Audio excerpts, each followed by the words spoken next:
Hi new moms, welcome back to my channel. Hope you all are doing great.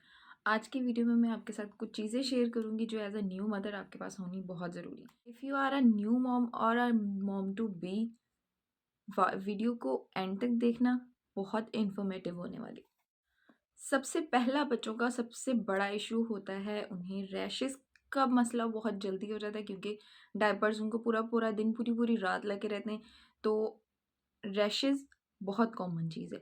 उसके लिए बहुत बहुत मज़े की चीज़ मैं पहले भी शेयर कर चुकी हूँ कि सूडो क्रीम बहुत बेस्ट है। ठीक हो गया। उसके बाद नेक्स्टन का ये रैश ऑफ पाउडर दिखने में इस तरह का है। प्राइस मुझे इसके एग्जैक्ट पता नहीं है, बट इतना मज़े का ये पाउडर है ना कि इससे बेबीज़ को बिल्कुल भी रैशेज़ नहीं होते, कोई भी इरिटेशन नहीं होती, कोई भी जलन नहीं होती। बहुत मज़े का ये पाउडर है। इसका स्क्रीनशॉट ले लें। नेक्स्टन का रैश ऑफ पाउडर बहुत अमेजिंग चीज़ है। उसके साथ साथ नेक्स्टन की ये डायपर क्रीम, ये दोनों चीज़ें लाइफ आसान कर देती हैं बेबीज़ के लिए। अगर बेबीज़ को बहुत ज़्यादा रैशेज़ हो रहे हैं या फिर रैशेज़ नहीं भी हो रहे, तो जब भी आप डायपर चेंज करें तब आप ये अप्लाई कर दें, चाहे दिन में चाहे रात में। बेबीज़ को पू करने में बिल्कुल जलन नहीं होती, उसके साथ साथ उन्हें रैशेज़ नहीं होते। बहुत आराम सुकून से वो डायपर में रह लेते हैं, चाहे जितनी देर मर्जी आप रख लें। ठीक हो गया। ये दो चीज़ें आपके पास होनी बहुत ज़रूरी हैं as a new mother. Second problem, जो कि अब सर्दियाँ आ गई हैं तो ये बेबीज़ में होगी होगी। एक दफ़ा बच्चों को ठंड लग जाए, सारी सर्दी उनका नाक बहना नहीं हटता, नाक उनका बंद रहता ही रहता है। तो दो चीज़ें मैं आपके साथ शेयर कर रही हूँ, बहुत अमेजिंग है। स्लाइन ड्रॉप्स मैं पहले भी शेयर कर चुकी हूँ। इस तरह का ये बल्ब आता है, ठीक है। इसकी नोज़ल बहुत सॉफ्ट होती है, बहुत बारीक होती है। जो भी स्लाइन ड्रॉप आप यूज़ कर रहे हैं वो आप नाक में स्प्रे करनी है और उसके बाद इस तरह से इसको पंप करके जितना भी म्यूकस है वो सारा निकल जाता है और बेबी सुकून से सो जाते हैं। इस तरह से पंप करना है। बहुत सॉफ्ट है, ज़्यादा हार्श नहीं है, बेबीज़ को बिल्कुल भी दर्द नहीं होता। तो जितना भी म्यूकस उनका नाक में जमा हुआ हुआ होता है वो सारा निकल आता है, बेबी सुकून से सो जाता है, उनकी सांस बंद नहीं होती, सांस नहीं रुकती। ये तो एक बहुत अमेजिंग सी चीज़ है। उसके बाद इस तरह के कपड़े में आपने अजवाइन और लहसुन के 2-3 क्लोव्स लेके उसको तवे पे रोस्ट कर लें और इस तरह के कपड़े में डाल के आप रख लें। पूरी सर्दियाँ आपका चलेगा। इसकी जो स्ट्रॉन्ग स्मेल है उससे बेबीज़ के न अगर बेबीज़ को नेज़ल कंजक्शन की प्रॉब्लम्स हो जाती हैं, तो फिर जो इसकी स्ट्रॉन्ग स्मेल है उससे बेबीज़ को साँस लेने में बिल्कुल भी दिक्कत नहीं होती। आराम से साँस लेते हैं, नाक नहीं बंद होता, साँस नहीं बंद होता। तो आपने क्या करना है, एक कोई भी कपड़ा ले लेना है, उसमें 2 चम्मच अजवाइन, 2-3 क्लोव्स आपने लहसुन के डालने हैं, उसको तवे पे रोस्ट करना है। इस तरह की पोटली बना के रख लेनी है। ठीक हो गया। इस तरह की पोटली बना के आपने रख लेनी है। जब देखा कि बच्चों का नाक बंद हो रहा है, इसको ओवन में थोड़ा सा गर्म किया, उनकी चेस्ट अच्छे तरीके से उनकी चेस्ट पे और उनकी बैक पे इस तरह से सेक दे देना है। उनके बिस्तर में रख देना है।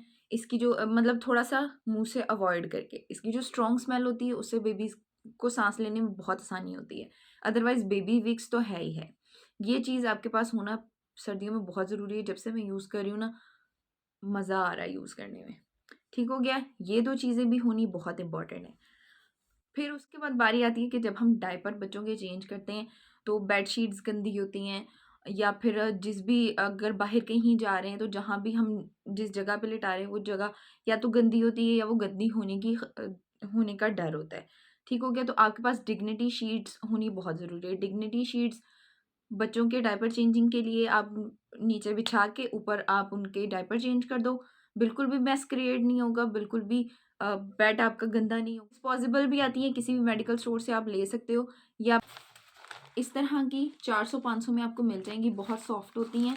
दो साइड्स ये देख, दो साइड्स दोनों साइड से आप इसको यूज़ कर सकते हो। ठीक हो गया। इस तरह से आपने इसको बिछाना है, ऊपर बेबी को लिटा के आपने अपना काम करना है। बिल्कुल भी मैस क्रिएट नहीं होता। ये तो ज़िंदगी आसान करने वाली चीज़ होती है। डिग्निटी शीट्स होना बहुत ज़रूरी है। चाहे तो आप डिस्पोजेबल ले लो, यूज़ की और फेंक दी, या फिर ये वाली लेके एक ही दफ़ा रख लो, पूरा टाइम बच्चों के लिए बहुत अच्छी रह जाती हैं। हैं जी नेक्स्ट हैक की तरफ। वैक्सीनेशन बेबीज़ को हर मंथ लगती हैं, उनको पेन भी बहुत ज़्यादा होता है, बुखार भी बहुत ज़्यादा होता है। तो अगर ऐसा कोई इशू है और आप बहुत ज़्यादा परेशान हो, क्योंकि बेबीज़ परेशान होते हैं तो हमने भी परेशान होना ही होता है, हमने ऑटोमेटिकली परेशान होना होता है। सो जब भी बेबीज़ को आप वैक्सीन लगवाएं, कोशिश करें कि वैक्सीन लगवाने से पहले, ये है जी पीकेएम जेल, इसका स्क्रीनशॉट ले लें। आपने ये ले लेनी है। जब आप बेबी को वैक्सीन लगवाने जाएं, आपने ये लेनी है और दोनों बेबी की लेग्स पे लगा देनी है। ठीक हो गया। जब इंजेक्शन लगेगा बेबी को बिल्कुल भी पता नहीं चलेगा, क्योंकि वहां से स्किन जो है नम हो जाएगी, सुन्न हो जाएगी, उसको पता ही नहीं चलेगा, बिल्कुल भी पेन नहीं होगा और वो आराम से इंजेक्शन लगवा लेगा।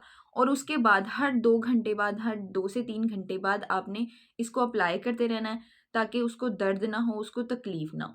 बुखार के लिए आपने क्या करना है कि 15 से 20 ड्रॉप पैनाडोल के दे देने हैं, दैट्स इट। ना बेबी रोएगा, ना उसको दर्द होगी और वो सुकून से सोएगा। ये चीज़ बहुत ज़रूरी होना बहुत ज़रूरी है आप लोगों के पास। इसका स्क्रीनशॉट ले लें। पीकेएम जेल नाम में यहाँ पे अटैच कर दूंगी। ठीक हो गया। मेडिकल स्टोर से आपको 30-40 रुपए की मिल जाएगी और बेबीज़ को बहुत सुकून आ जाता है इस वीडियो। आई होप आपके लिए बहुत ज़्यादा यूज़फुल रही होगी। आप अगर आप लोगों को इससे कोई भी बेनिफिट हो तो आप मुझे कमेंट सेक्शन में ज़रूर बताइएगा। मिलते हैं अगली वीडियो में। अल्लाह हाफिज़। उसके साथ ही चैनल पे नए हो तो चैनल को सब्सक्राइब करके बेल नोटिफिकेशन ऑन कर दो और साथ ही मुझे इंस्टाग्राम पे भी फॉलो कर लेना, लिंक डिस्क्रिप्शन बॉक्स में मिल जाएगा। मिलते हैं अगली वीडियो में। अल्लाह।